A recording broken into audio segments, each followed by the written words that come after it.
Namaste Gurukulians, hope you are doing fine at home. But today we are going to start 11th, that is final video, last video of this chapter of chapter number 6, molecular basis of inheritance of class 12th biology. ठीक है.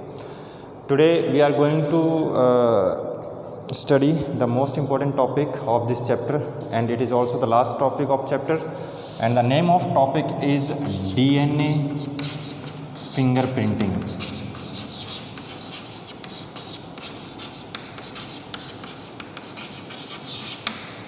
ठीक है.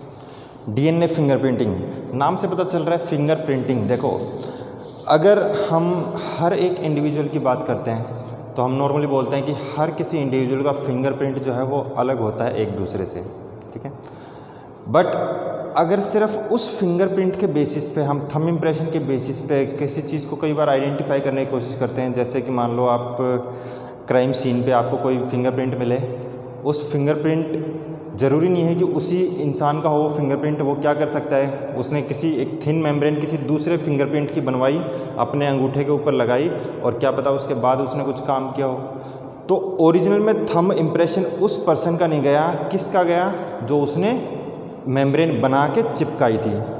तो आजकल ये चीज़ आप देखोगे कि जो एंट्रेंस एग्ज़ाम्स होते हैं उसमें भी ये काम हो रहा है कि मान लो जैसे मैंने एग्ज़ाम देना है, मैंने किसी और बंदे को बिठाना है अपनी जगह पे, तो क्या करते हैं, मैं अपने एक थंब इम्प्रेशन की एक मेम्ब्रेन बनवाऊंगा. वो मेम्ब्रेन जो डमी कैंडिडेट होगा उसके थंब के ऊपर चिपका देते हैं वो. ठीक है. ट्रांसपेरेंट टाइप की मेम्ब्रेन होती है. तो जब वो थंब इम्प्रेशन देगा एग्ज़ाम टाइम में, तो वो सेम थंब इम्प्रेशन होगा किसका, वो मेरा होगा, ना कि उस बंदे का. ठीक है. तो फिंगरप्रिंट नो डाउट हर पर्सन के अलग अलग होते हैं, पर इसके अंदर मैनिपुलेशंस के चांसेस ज़्यादा हैं. ठीक है. तो उस चीज़ को ओवरकम करने के लिए हम कौन सी टेक्निक लेके आए, डीएनए फिंगरप्रिंटिंग. मीन्स एक बंदे का डीएनए किसी दूसरे पर्सन से कभी भी 100% मैच नहीं कर सकता. ठीक है. हर किसी इंडिविजुअल का अलग डीएनए होता है, तो उसकी एक अलग फिंगरप्रिंटिंग बनेगी. ठीक है. तो उस पूरी टेक्निक को हमने बोल दिया डीएनए फिंगरप्रिंटिंग. तो डीएनए फिंगरप्रिंटिंग किस बेसिस पे ये टेक्निक काम करती है, पहले हम उस पे आते हैं. चलो इसका नाम लिख देता है DNA fingerprinting. It was done by doctor Alec Jeffrey. ठीक है. इन्होंने किया था. बट इन इंडिया के अंदर, in India there were 2 scientist, doctor V K. Kashyap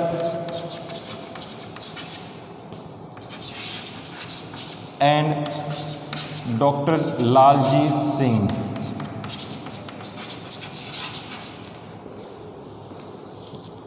They have started using DNA fingerprinting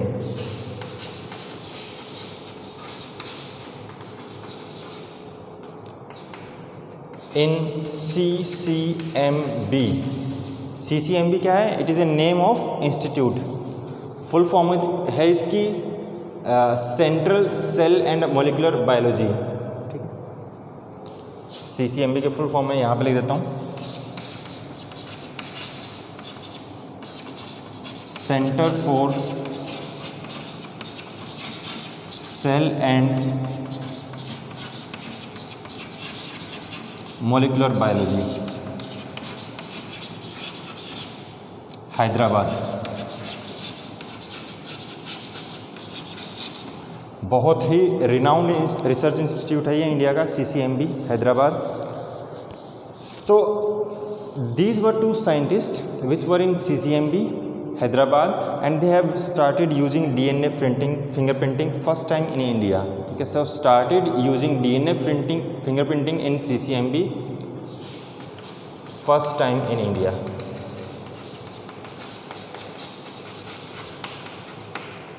तो मोस्टली नाम इन्हीं का पूछा जाएगा आपका.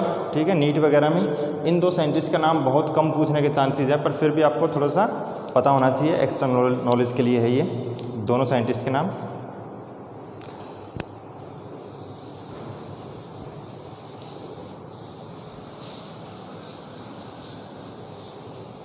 सो डीएनए फिंगरप्रिंटिंग के लिए जो बेसिक है हम पहले वो करते हैं।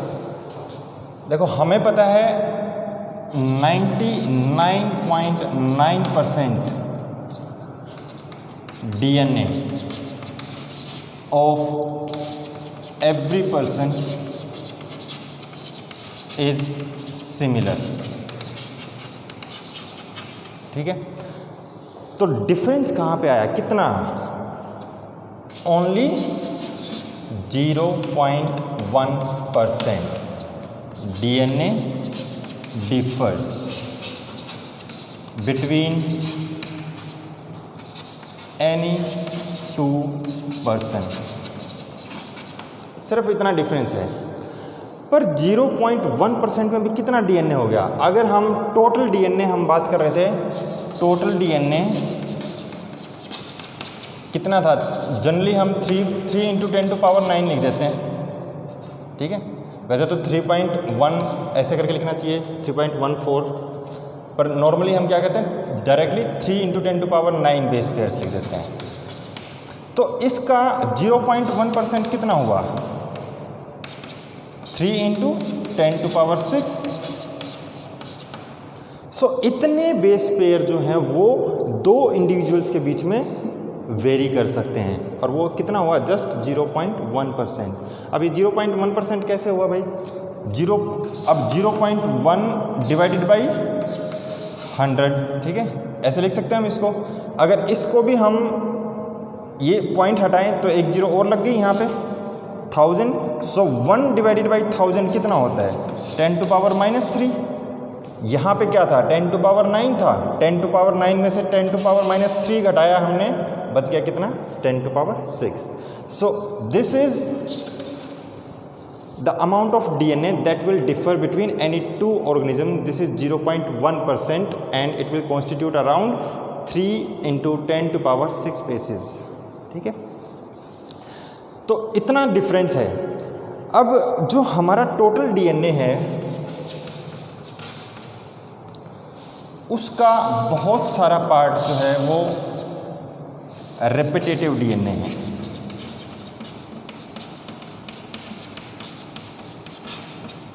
ठीक है। और एक हो गया हमारा नॉर्मल कोडिंग डीएनए, ठीक है।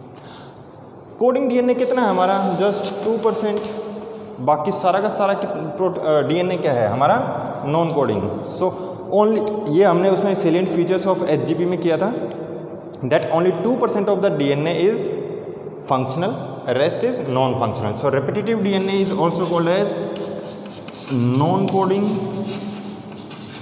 और नॉन फंक्शनल, ठीक। सो नॉन फंक्शनल डीएनए के अंदर अगर हम कोई चेंज कर देते हैं, ठीक है, then it is not going to effect a person. क्यों, क्योंकि इस डीएनए का कोई रोल ही नहीं है, ना तो इस डीएनए का ट्रांसक्रिप्शन होता, ना इस डीएनए की ट्रांसलेशन होती, ठीक है। बट कोडिंग डीएनए जो है, अगर उसके अंदर कुछ भी चेंज आएगा, that change may lead to a defect in any person, ठीक है। तो रेपिटेटिव डीएनए, अब पहली बात तो हम रेपिटेटिव क्यों बोल रहे हैं इसको, रेपिटेटिव हम इसलिए बोल रहे हैं क्योंकि इसके अंदर एक डीएनए का स्ट्रेच होगा, कुछ सीक्वेंस होगी, that will be repeated again and again in the DNA. जैसे मान लो ये इतना बड़ा डीएनए है, ठीक है। इस डीएनए के अंदर मैं यहाँ से यहाँ तक एक सीक्वेंस लिखता हूँ, 6 लेटर की लिख रहा हूँ सिर्फ, ATGCAT, ठीक है। This is a sequence of DNA which will be repeated again and again, same set और सेम सीक्वेंस में 6 लेटर जो हैं आपके। अब मान लो यहाँ पे फिर दोबारा आ गए, फिर थोड़ा सा गैप आया, कोई और लेटर की सीक्वेंस, फिर दोबारा आ गए, ठीक है। So these type of sequences are called as repeated sequences. तो ऐसा DNA which is having more number of repetitive sequences, उस डीएनए को हम बोलते हैं repetitive DNA. Now this repetitive DNA non functional है, तो कोई प्रोटीन तो बनाएगा नहीं, तो यहाँ पे लिख सकते हैं they do not form protein. तो ऐसे डीएनए के अंदर अगर कोई चेंज आएगा, इफ एनी चेंज मतलब म्यूटेशन की बात हो रही है यहाँ पे, occurs in DNA then there will be no effect and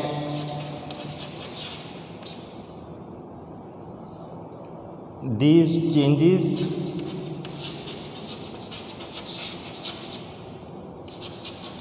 will be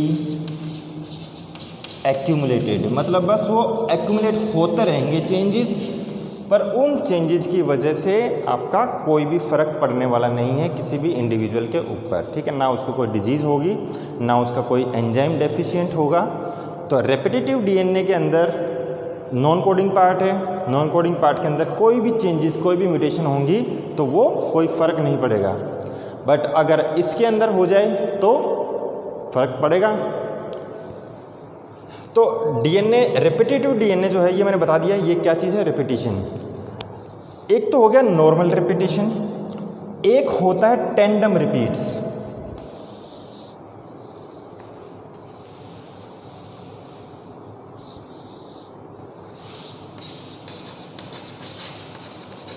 tandem repeats, tandem repeat का मतलब होता है एक के बाद जैसे ही वो ख़त्म हुआ दूसरा सेम स्ट्रेच उसके बाद जस्ट आ गया। जैसे मान लो यहाँ पे बोला मैंने ATGC AT, फिर दोबारा कोई बीच में दूसरा न्यूक्लियोटाइड नहीं आया, फिर से ATGC AT और फिर दोबारा स्टार्ट हो गया ATGC AT। So this type of repetence is called as tandem repeats, ठीक है। रेपिटेटिव डीएनए के अंदर टेंडम रिपीट्स हैं, ठीक है। तो ऐसा डीएनए जिसके अंदर रिपीट्स हैं, वो डीएनए को जब हम नॉर्मल डीएनए के अंदर ही होगा वो, ठीक है। तो जब उस डीएनए की हम सेंट्रीफ्यूज करते हैं तो उसकी कुछ अलग पीक्स मिलती हैं हमें, ठीक है। मैं एक लाइन लिखूँगा यहाँ पे, ध्यान देना उस पर।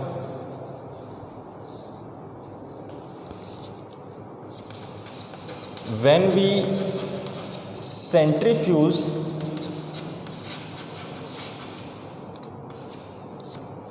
the DNA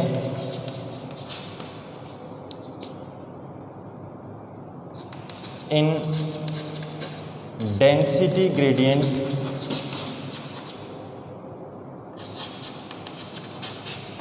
centrifugation,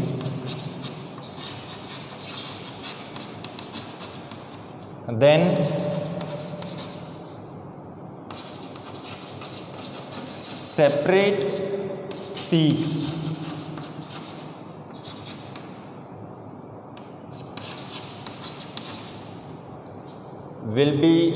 will appear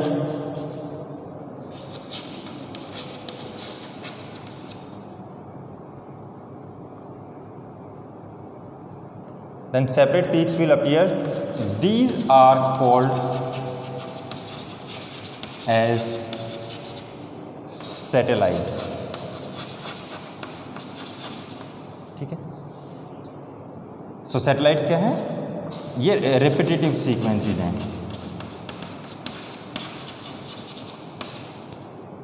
so this will appear, these separate peaks will appear, these are called as satellites and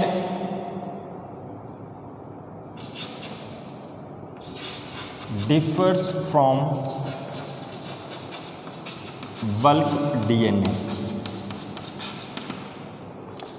तो यहाँ पे ये जो मैंने लाइन लिखी है इसका मतलब क्या है कि अगर हमने डीएनए लिया, उसको एक वायल के अंदर डाला, वायल होती है एक छोटी सी टेस्ट ट्यूब टाइप का स्ट्रक्चर, इतना सा होता है, ठीक है।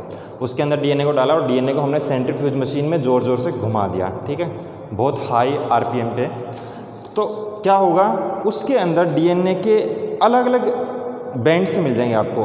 जो हैवी डीएनए होगा वो थोड़ा नीचे होगा, दैट इज़ बल्क डीएनए, और जो रिपीटेटिव डीएनए होगा वो रिपीटेटिव डीएनए अलग मिलेगा आपको बल्क डीएनए से।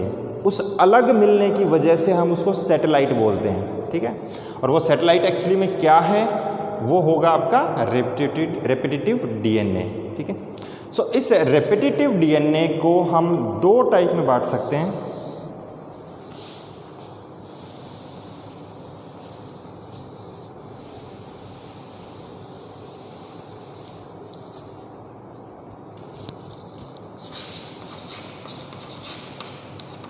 रेपिटेटिव डीएनए,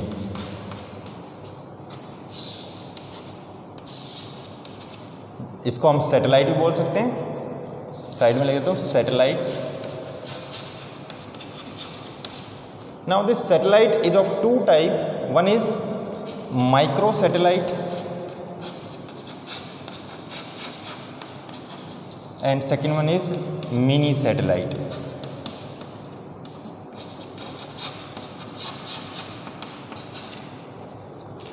माइक्रो मतलब छोटा है, मिनी मतलब उससे बड़ा है। माइक्रो सैटेलाइट जो होता है उसके अंदर जो आपकी रिपीटेटिव यूनिट्स जो होती हैं, ठीक है, सीक्वेंस, उसकी लेंथ होती है आपकी 1 से लेके 9 बेसिस लॉन्ग। जबकि मिनी सैटेलाइट के अंदर होता है वो 10 से लेके 60 बेसिस लॉन्ग, ठीक है। अब ये इतना बड़ा तो है पर इसकी रिपीटेंस कितनी होगी, ठीक है। मतलब 9 लेटर का सेट, यहाँ से यहाँ तक ये 9 लेटर का सेट है। ये एक बार यहाँ पे आ गया फर्स्ट टाइम, दूसरी बार यहाँ पे आ गया, तीसरी बार यहाँ पे आएगा कहीं, ठीक है। तो ये 1 से 9 बेसिस का जो स्ट्रेच है ये कितनी बार रिपीट होगा, ठीक है, वो लिख रहा हूँ मैं अब। It will repeat around 10 to 100 times. इसको बोलता हूँ मैं कॉपी नंबर। कितनी बार कॉपी आ रही, कितनी बार रिपीट होगा वो, ठीक है। यहाँ पे लिखेंगे हम उसको अप टू 1000 कॉपी नंबर्स, ठीक है। फिर ऐसे ऐसे माइक्रो सैटेलाइट कितने हो सकते हैं? These are around 30,000 micro satellites in DNA.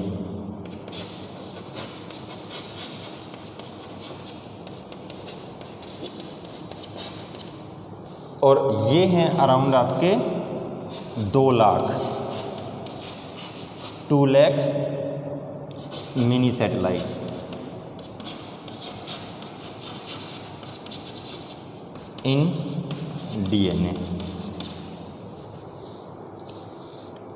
बिल्कुल ध्यान से देखना ये चीज़ें।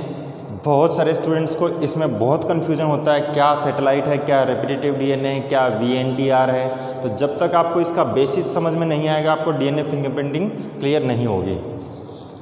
तो हमने बता दिया कि भाई जो रेपिटेटिव डीएनए जिसको हम सैटेलाइट भी बोल रहे हैं, सैटेलाइट को कैसे एक्सट्रैक्ट करेंगे हम? सेंट्रीफ्यूगेशन से। सैटेलाइट 2 टाइप के हैं, माइक्रो एंड मिनी। माइक्रो में 1 से 9 लेटर्स की रिपीटेंस होती है, इसमें 10 से 60 लेटर्स हैं बेसिस, ठीक है।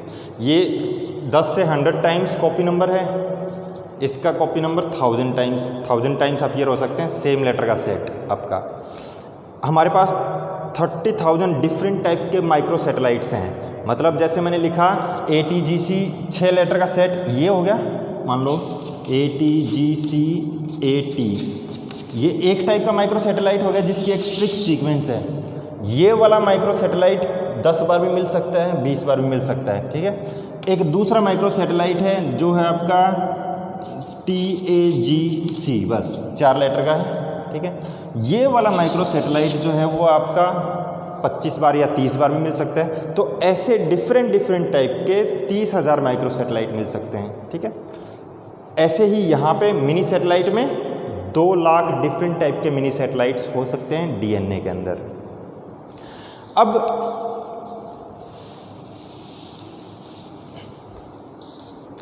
now these mini satellites are called as VNTR। अब इसकी फुल फॉर्म लिखता हूं मैं यहाँ पे।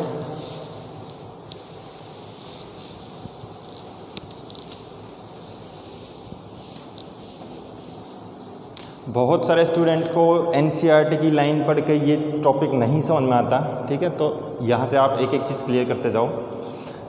तो mini satellites are also called as VNTR। VNTR होता क्या है? वेरिएबल नंबर टैंडम रिपीट्स, ठीक है। नाम से पता चल रहा है एक तो इसके अंदर जो सीक्वेंस होगी टैंडमली रिपीट है, ठीक है, पर वो उसका कॉपी नंबर जो है वो अलग अलग हो सकता है, ठीक है। वेरिएबल नंबर टैंडम रिपीट, जो टैंडम रिपीट था वो कितनी बार रिपीट हुआ है। मान लो हमने 6 लेटर की सीक्वेंस थी, वो एक क्रोमोसोम के अंदर वो 10 बार रिपीट हुई है, दूसरे में वो कहीं 30 बार रिपीट हुई है, तो वेरिएबल है, ठीक है। So variable number tandem repeats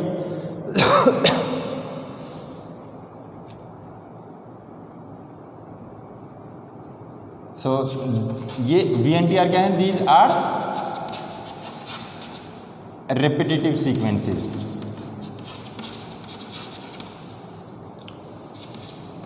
second point, हर एक इंसान का VNTR जो है वो दूसरे से अलग होगा, ठीक है। तो इसको लिखेंगे हम VNTR are highly specific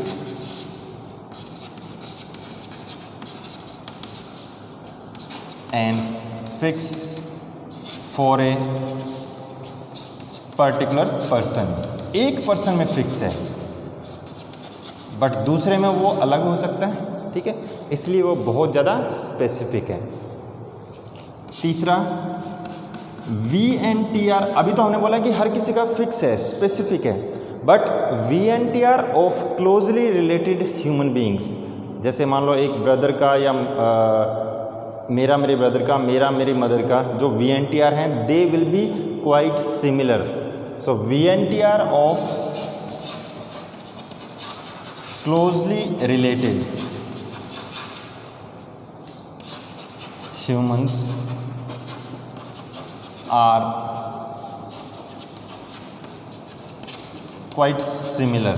exact नहीं होंगे बिल्कुल, क्योंकि इससे ऊपर हमने लिखा है कि स्पेसिफिक होता है हर किसी का, ठीक है। सो एक पॉइंट और, VNTR शोज पॉलीमॉर्फिज्म।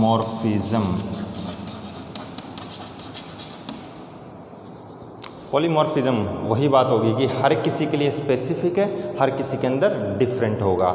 जैसे मान लो मैं एक क्रोमोसोम ये फादर का बना दिया मैंने, ये वाला क्रोमोसोम, और ये मदर का क्रोमोसोम है, ठीक है।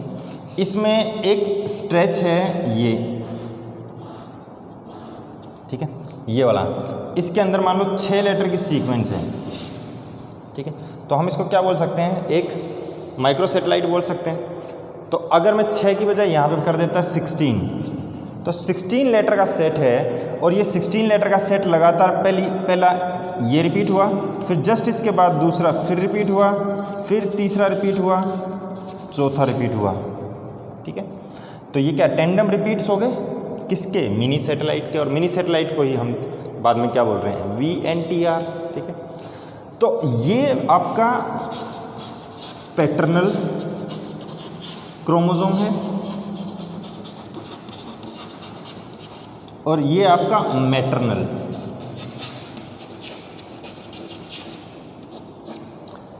पैटर्नल मतलब फादर वाला, मैटरनल मतलब वाला मदर वाला, ठीक है। पैटर्नल और पेरेंटल दोनों टर्म्स में डिफरेंस होता है। पेरेंटल टर्म जो है वो दोनों के लिए यूज हो सकती है, बट पैटर्नल हरदम फादर के लिए यूज होगी, मैटरनल हरदम मदर के लिए यूज होगी। तो सेम टाइप का VNTR जो है वो यहाँ पे 4 बार प्रेजेंट है, ठीक है, वेरिएबल नंबर टेंडम रिपीट। और सेम यही टाइप का आपका रिपीट जो है यहाँ पे वो 7 बार रिपीट है, 16 लेटर का सेट कंटिन्यूसली, ठीक है। तो हम कह रहे हैं कि भाई एक ही इंसान के अंदर जो 2 क्रोमोसोम है, एक फादर और मदर, दोनों के अंदर जो रिपीट्स हैं उसका नंबर अलग हो सकता है। This is polymorphism, different number, variable number tandem repeats. So VNTR shows high polymorphism, ठीक है। नाउ ये जो VNTRs हैं, नेक्स्ट पॉइंट यहाँ पे लिख रहा हूँ मैं, VNTRs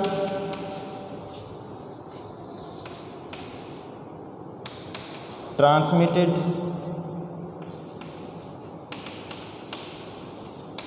from one generation to next,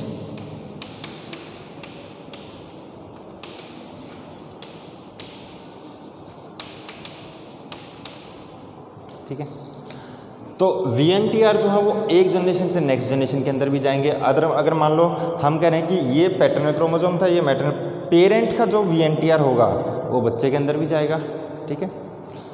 तो these are some points related to VNTR।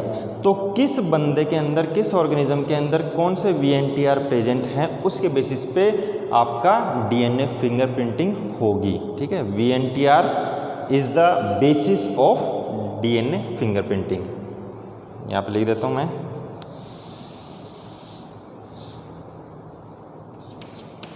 VNTRs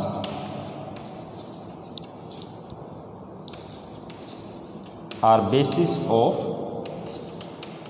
DNA fingerprinting।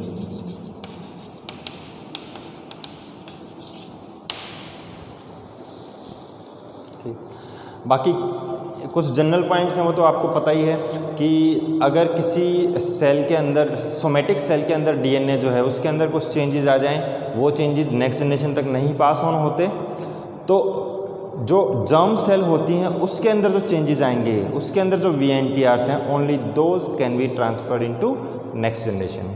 तो ये तो बेसिक सा पॉइंट है, हमें पहले से पता है, उसको नहीं लिख रहा हूँ मैं। चलो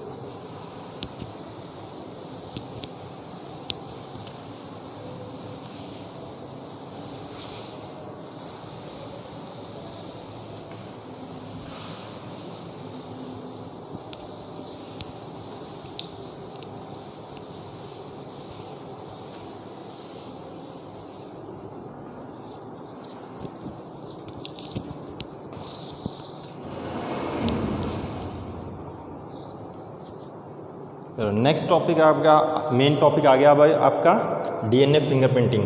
अब DNA फिंगरप्रिंट का एक मैं पूरा फ्लो चार्ट बनाऊंगा आपको, ठीक है। ये आपका NCERT के अंदर स्टेप्स दे रखे हैं लाइन वाइज, 4, 5, 6 स्टेप दे रखे हैं, उसको मैं फ्लो चार्ट के फॉर्म में बनाता हूँ। सबसे पहले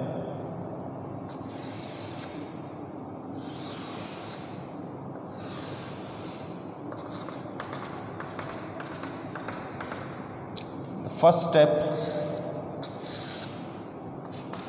DNA इज एक्सट्रैक्टेड मतलब निकालना, फ्रॉम, ये नेक्स्ट पॉइंट में लिखना था, this is simple blood sample. मान लो किसी क्राइम सीन पे गए हैं, वहाँ से ब्लड सैंपल मिला आपको, दिस इज ब्लड सैंपल। अब इस ब्लड सैंपल में से हमने क्या किया, DNA निकाल लिया, और ये है वो DNA, ठीक है। तो यहाँ पे लिख देता हूँ मैं, DNA is extracted from blood sample through centrifugation.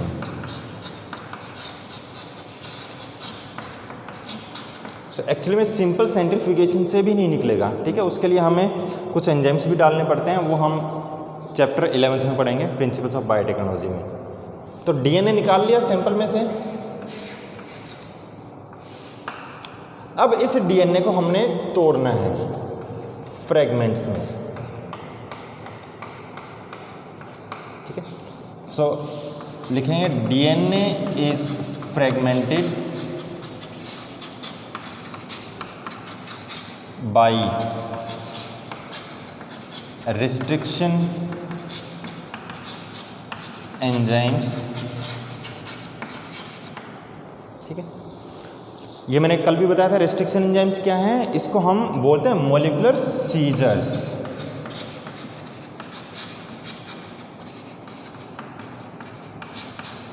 Scissor मतलब कैंची, ऐसी कैंची जो किसी मॉलिक्यूल को बीच में से तोड़ेगी, काटेगी। और मॉलिक्यूल किसकी बात कर रहे हैं हम, डीएनए की, ठीक है।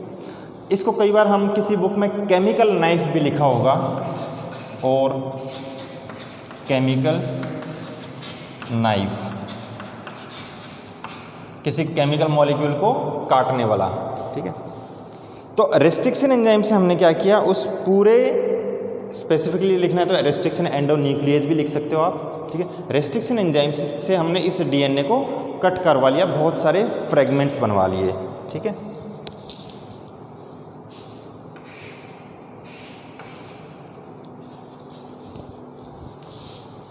नेक्स्ट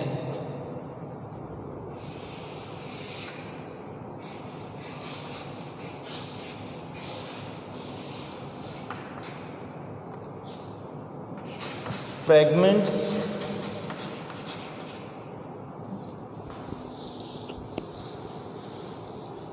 अब ये जितना भी डीएनए था, इस डीएनए को हमने क्या किया, यहाँ पे वेल के अंदर डाल दिया, ठीक है। ये क्या है, एक जेल है जिसको बोलते हैं हम agarose gel. Gel which is made up of agarose. Agarose एक सब्सटेंस है, पाउडर टाइप का सब्सटेंस होता है, पानी में मिलाते हैं तो उसके बाद उसकी जेल बन जाती है, ठीक है। तो जब ये जेल बनाते हैं तो वो कैसे करते हैं, मान लो 2 ग्लास प्लेट हैं आपकी, उसके बीच में इतना सा डिस्टेंस रखते हैं, बिल्कुल थोड़ा सा, ठीक है।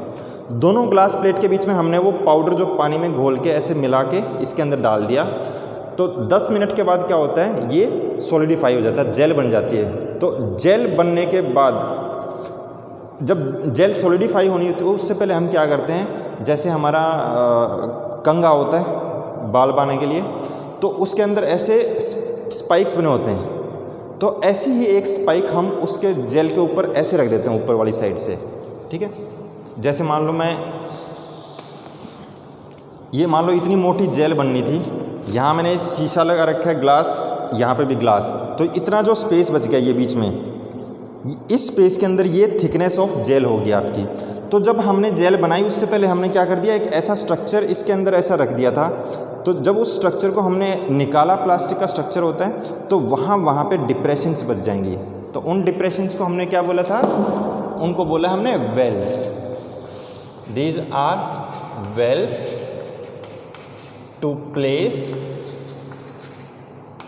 डीएनए सैंपल, ठीक है। यहाँ पे नेगेटिव चार्ज लगा देते हैं, यहाँ पे पॉजिटिव चार्ज। तो जो डीएनए हमने यहाँ पे डाला, ठीक है, सैंपल, उसके अंदर बहुत सारे फ्रेगमेंट हैं, and fragment will be of different type size. कोई बड़ा सेगमेंट होगा, कोई छोटा होगा। जो बड़ा सेगमेंट होगा वो हरदम स्लो जाएगा टूवर्ड्स पॉजिटिव डायरेक्शन, और जो छोटा होगा वो थोड़ा सा दूर जाएगा, ठीक है। पहली बात तो ये जाएगा क्योंकि डीएनए के अंदर क्या था, नेगेटिव चार्ज। यहाँ हम क्या दिखा रहे हैं, इस साइड नेगेटिव, इस साइड पॉजिटिव, तो डीएनए का नेगेटिव चार्ज इस से क्या करेगा, रिपेल करेगा। एनोड कैथोड आ गया ये, this is cathode, anode. So DNA के यहाँ पे हमें क्या मिल जाएंगे, अलग अलग फ्रेगमेंट्स मिल जाएंगे। उल्टा बना दिया मैंने, छोटा फ्रेगमेंट जो है वो दूर तक जाएगा, बड़ा फ्रेगमेंट जो है वो थोड़ा नज़दीक तक रहेगा, बड़ा। ठीक है। तो अलग अलग साइज के बैंड मिल जाएंगे हमारे पास डीएनए के थ्रू दिस प्रोसेस, ठीक है। और इस प्रोसेस को बोलते हैं हम जेल इलेक्ट्रोफोरेसिस। तो इसके बारे में पॉइंट लिखते हैं यहाँ पे, DNA fragments of different sizes are extracted on agarose gel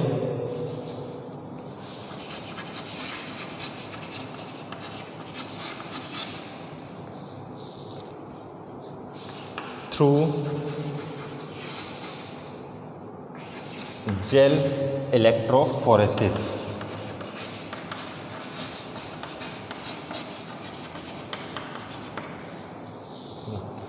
ये पॉइंट ध्यान से समझना, बुक के अंदर ये समझाई नहीं होती है ये वाली चीज़, ठीक है। सो थ्रू जेल इलेक्ट्रोफोरेसिस, तो हमारे पास डिफरेंट बैंड आ गए इस जेल के ऊपर। अभी भी क्या है, ये एक जेल है, डेलिकेट स्ट्रक्चर है। नाउ यहाँ पे थोड़ा स्पेस कम रह जाएगा, चलो मैं बता देता हूँ फिर से। ये जो जेल थी आपकी, हमने एक ट्रांसपेरेंट वाटर टब टाइप का वो लिया, इक्विपमेंट लिया। इसके अंदर यहाँ पे हमने डाल दिया एल्कली, लिक्विड सब्सटेंस है। सबसे पहले हमने यहाँ पे लिया एक स्पंज, ठीक है, दिस इज स्पंज।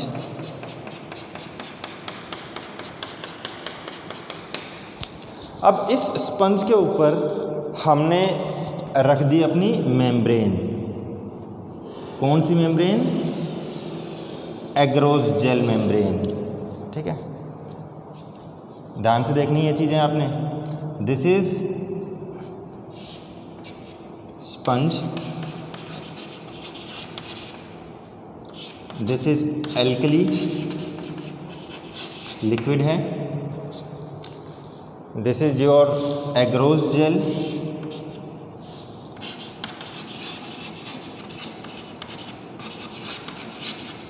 अब इस एग्रोज जेल के ऊपर हमने रखनी है एक membrane, thin membrane. This membrane is, मैं इसको थोड़ा सा ऐसे बना देता हूँ, क्रॉस वाली,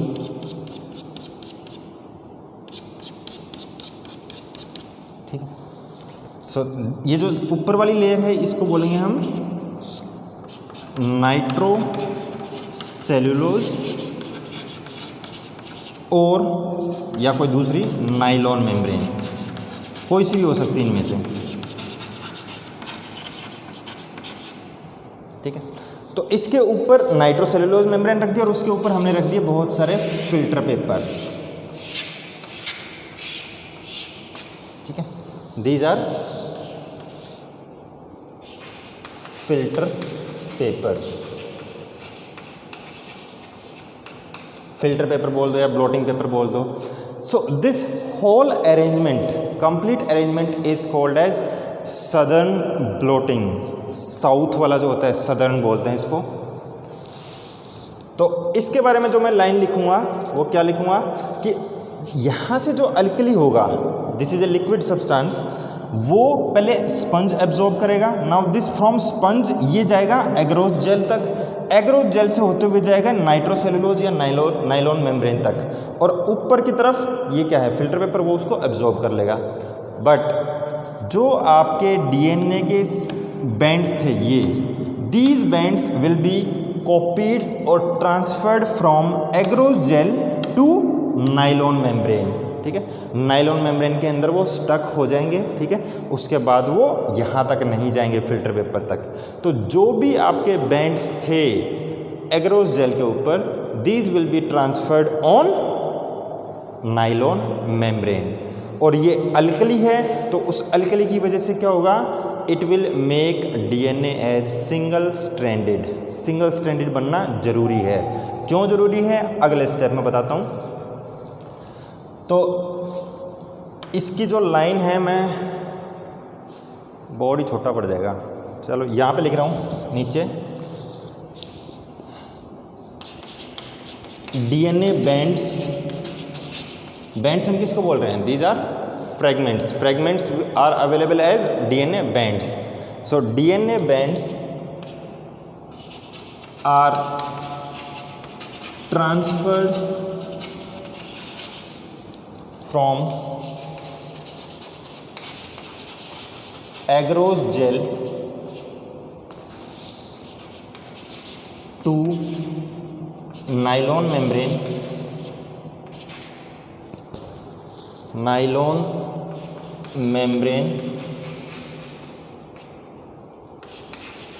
through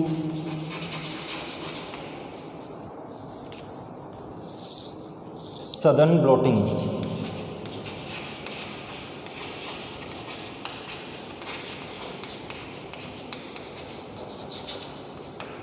सदर्न ब्लोटिंग, ये एक्चुअली में क्या चीज़ है मैं थोड़ा सा यहाँ पे बता देता हूँ। There are 3 types of bloating.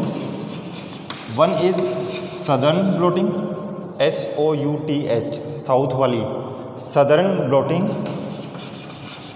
This is used for DNA। Northern blotting for RNA and western blotting for proteins। ठीक है, अब ये मत सोचना कि भाई ये साउथ नॉर्थ वेस्ट क्यों बनाया। एक्चुअली TM साउदर्न ये एक साइंटिस्ट का नाम था जिसने ये DNA की टेक्निक सदर्न ब्लोटिंग सबसे पहले इन्वेंट करी थी। तो उसके बेसिस पे नाम इसका जैसे ही सदर्न ब्लोटिंग रखा, तो जब RNA के लिए टेक्निक फाइंड करी तो उन्होंने उसको नॉर्दर्न बोल दिया, प्रोटीन के लिए वेस्टर्न बोल दिया। तो इसका एक्चुअली जो डिफरेंट हमारी दिशाएं हैं उससे कोई लेना देना नहीं है। ये साइंटिस्ट का नाम था, बट ये दोनों साइंटिस्ट के नाम नहीं हैं। सो हम DNA की बात कर रहे हैं यहाँ, तो हमने क्या लिखा लास्ट में, from agarose gel to nylon membrane through southern blotting. तो ये वाला नाम लिखा मैंने, वहाँ पे आपको शायद क्लियर ना दिख रहा हो तो मैंने यहाँ पे लिख दिया है। अब मैं मिटा देता हूँ इसको।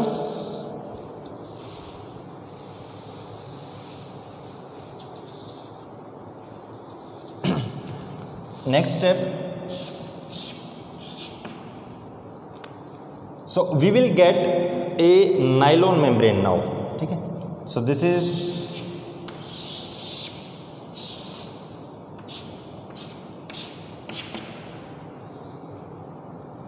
डायग्राम थोड़ा ऊपर बनाता हूँ ताकि नीचे लिखने का काम आ जाए। यहाँ बना देता हूँ थोड़ी सी। So this is gel having bands. ठीक है, तो यहाँ पे क्या लिखूँगा मैं, this is nylon membrane having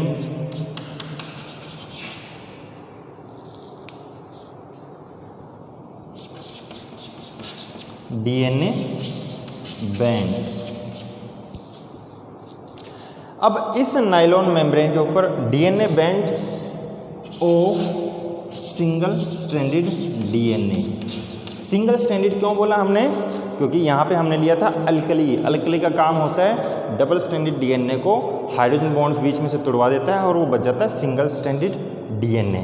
ठीक है, अब ये जो DNA था हमने यहाँ से लिया था, इस DNA के अंदर VNTR होंगे। ठीक है, बिकॉज हर पर्सन के अपने DNA के अंदर अलग अलग VNTRs होते हैं, स्पेसिफिक VNTR। तो अब हम क्या करेंगे, उस VNTR की सीक्वेंस के कॉम्प्लीमेंट्री सीक्वेंस वाले कुछ प्रोब डिज़ाइन कर लेंगे। ठीक है, जैसे मानो मैंने बोल दिया कि भाई यहाँ पे एक VNTR था जिसकी सीक्वेंस है ATGCA। ठीक है, ये DNA की सीक्वेंस के अंदर प्रेजेंट है ऑलरेडी। ठीक है, अब मैंने क्या किया, एक प्रोब लिया, radio active probe,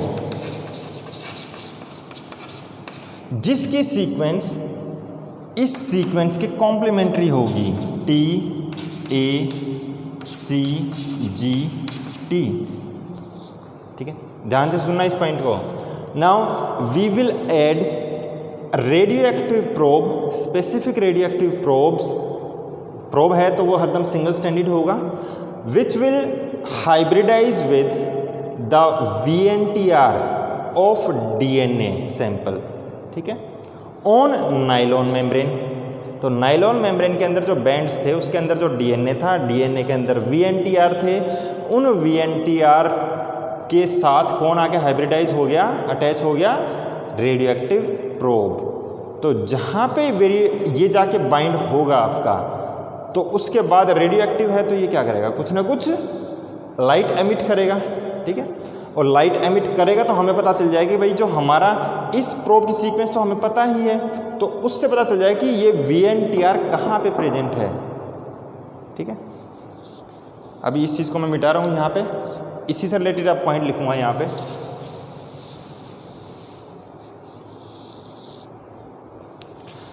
So nylon membrane having DNA strands of DNA bands of single stranded DNA, छोटा s दो बार लिखा मैंने, सिंगल स्टैंडर्ड DNA। अब आ जाओ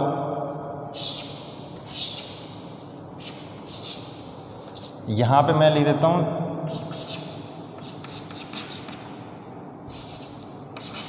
रेडियो एक्टिव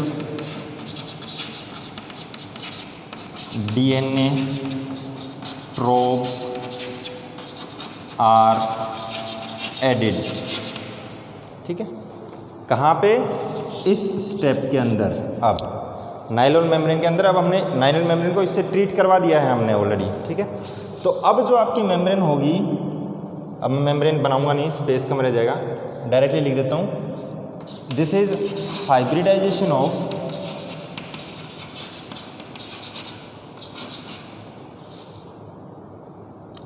लेबल्ड मतलब radioactive labelled DNA probes with VNTRs of single stranded DNA on nylon membrane। किसकी वजह से, ये भी लिखते हैं, ड्यू टू कॉम्प्लीमेंटेरिटी।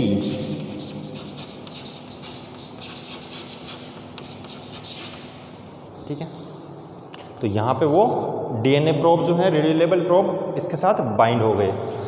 अब एक्स्ट्रा जो प्रोब है वो हमने हटा दिया। ठीक है, washing of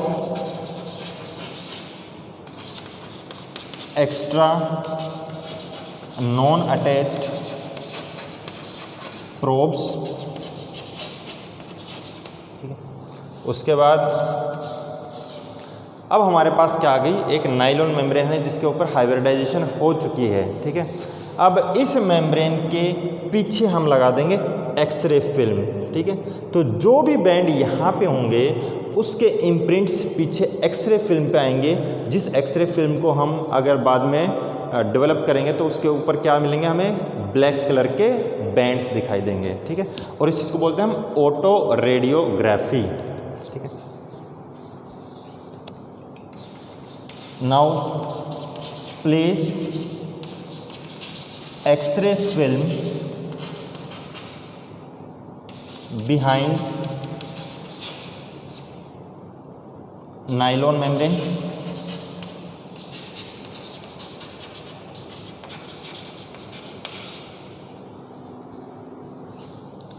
and perform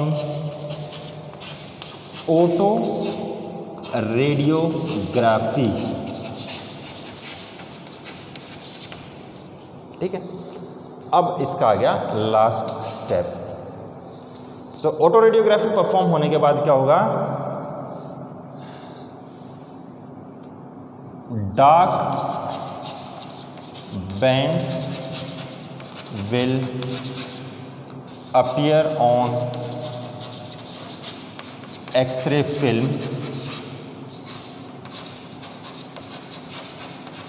when it is developed. ठीक है, तो आपके पास एक एक्सरे की फिल्म आ गई जिसके ऊपर डिफरेंट साइज के बैंड्स हैं, तो इस बैंड को हम क्या बोलेंगे यहाँ पे, this is fingerprint, DNA fingerprint. So dark bands will appear on x-ray film when it is developed and this film is called DNA fingerprint. अब एक इंसान का डीएनए फिंगरप्रिंट हमारे पास आ गया, दूसरे का भी ऐसे ही ले सकते हैं हम। ठीक है, तो ये वाली टेक्निक जो है वो अब एप्लीकेबल कहाँ पे होगी, जैसे मान लो क्राइम साइट था, क्राइम साइट पे हमें ब्लड मिला, उस ब्लड में से हमने एक डीएनए फिंगरप्रिंट बना लिया। ठीक है, अब हमें दो लोगों पे शक है, person A and person B. Person A का भी डीएनए ब्लड सैंपल लेंगे, उसमें से डीएनए निकाल लेंगे हम, उसका प्रोफाइल बनाएंगे यहाँ पे, और बी का भी बनाएंगे। तो ए और बी में से अगर किसी का यहाँ पे मैच होता है तो उसी बंदे को हम क्या बोलेंगे, यही असली कल्प्रिट है, इसी ने क्राइम किया है। ठीक है, तो we can say this method is quite useful in DNA this in forensic science. ठीक है, as well it is also helpful in solving paternity dispute. ठीक है, पैटर्निटी डिस्प्यूट में भी क्या होगा कि भाई एक हमारे पास चाइल्ड है, उस चाइल्ड का हमने फिंगरप्रिंट लिया। ठीक है, तो जेल के ऊपर एक पर्टिकुलर साइज़ के बैंड आएंगे, लोकेशन और साइज़ जो है वो डिफरेंट होगा। तो चाइल्ड के यहाँ पे आ गए, हमने फिर फादर का लिया और मदर का लिया। ठीक है, या हम कह सकते हैं कि एक मदर का लिया, दो फादर हैं वहाँ पे, दोनों फादर ये कह रहे हैं कि ये मेरा बच्चा है, ये मेरा बच्चा है, तो फादर ए, मदर का तो आ ही जाएगा इसके साइड में, फादर ए का भी, फादर बी का भी। तो इसमें फादर ए और बी में से जिसका मैच यहाँ पे करेगा, हम उसी को बोलेंगे कि यही उसका असली फादर है। ठीक है, तो इसको बोलते हैं हम पैटर्निटी डिस्प्यूट सॉल्व करना। अभी 2 लाइन लिख देता हूँ मैं वैसे इसकी। So this is the overall process of DNA fingerprinting method. तो ये चीज़ ध्यान रखना, आपको डिटेल में आपको नहीं समझाई हुई है एनसीईआरटी में भी, तो ये डायग्राम अगर आपको याद है तो आप इजीली याद रख सकते हो इस चीज़ को, कोई रट्टा मारने की ज़रूरत नहीं इसमें।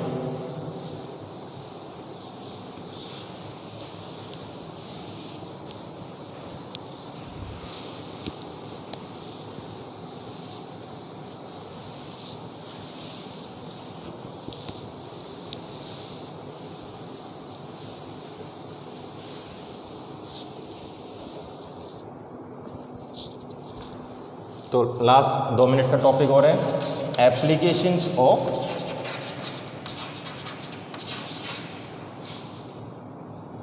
DNA fingerprinting.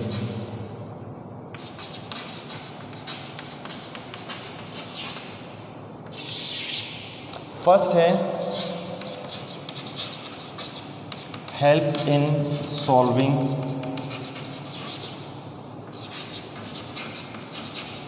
पैटर्निटी और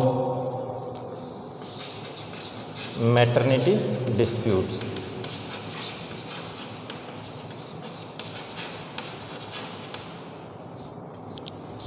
सेकेंड है use in forensic labs to find actual culprit या क्रिमिनल बोल दो, क्रिमिनल। कैसे होगा वो मैंने अभी बता दिया। ठीक है,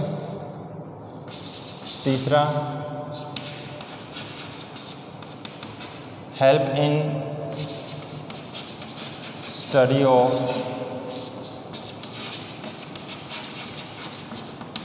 पॉपुलेशन वेरिएशंस, कि पॉपुलेशन में किस किस टाइप के वेरिएशन हैं, और इसी से रिलेटेड चाहे उसी में लिख दो चाहे अलग पॉइंट बना दो। 4th पॉइंट है help in study of evolution.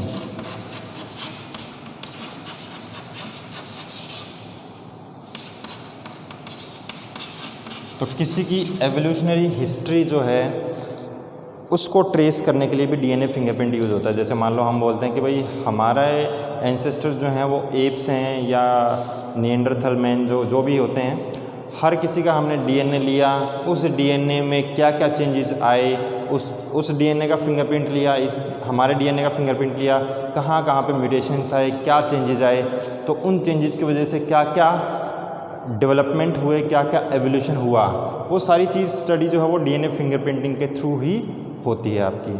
ठीक है, so this is all about 6th chapter. ठीक है, सो ये लास्ट वीडियो थी, आपका चैप्टर कंप्लीट हो गया है। कोई भी हेल्प बुक है उसमें से जाके पढ़ो अच्छे से। ठीक है, इसके एनसीईआरटी के जो क्वेश्चन हैं वो करके देखो। तो मुझे लगता है ये सबसे ज़्यादा इम्पोर्टेंट, सबसे ज़्यादा लेंथी चैप्टर था। ठीक है, और आगे जाके बहुत हेल्पफुल होगा ये चैप्टर आपका। तो जब तक के लिए नेक्स्ट चैप्टर नहीं बनता, नेक्स्ट वीडियो नहीं बनती, तब तक के लिए थैंक यू, गुड बाय।